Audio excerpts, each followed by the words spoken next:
Former acting DHS Secretary Chad Wolf joins me now. More than 300,000 migrants crossed the border just in the month of October. It was the second busiest month in history. When does this come to an end?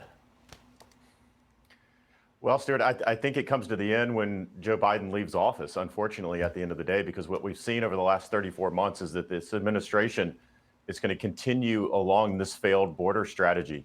And there's no end in sight. They've had multiple chances and multiple opportunities to change their strategy, and they keep doubling down on it. And the numbers that you just cited are a perfect example of that. Month after month after month, the numbers stay at an astronomically high level, or they continue to rise. And now we're seeing the downstream effects of what happens when you have an open border to places like New York City, where they're having to cut some of their social services and obviously stop hiring police officers. Chad, Donald Trump is going to the border this weekend. And I'm sure when he gets there, he'll say, do you remember when I was president and migration slowed to a trickle? He's bound to do that. He's going to get some brownie points out of this.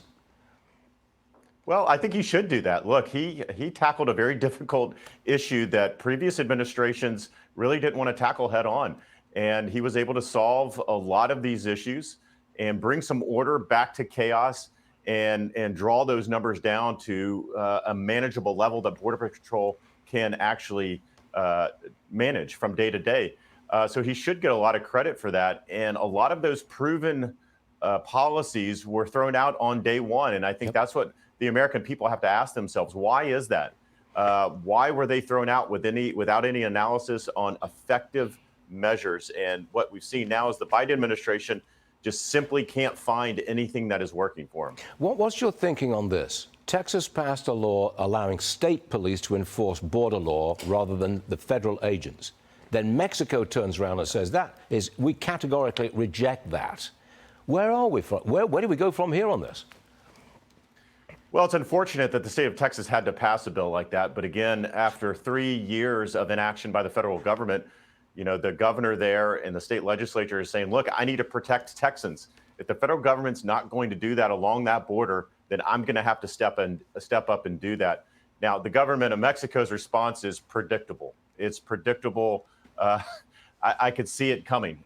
They don't want that. They don't want anything to do with disrupting the flow coming through Mexico to the United States. And so the fact that they are issuing such statements during the Biden administration, I think tells you everything about what's going on in that border. They would never issue a statement like that during the Trump administration because A, we had a better relationship with them, B, a better working relationship with them.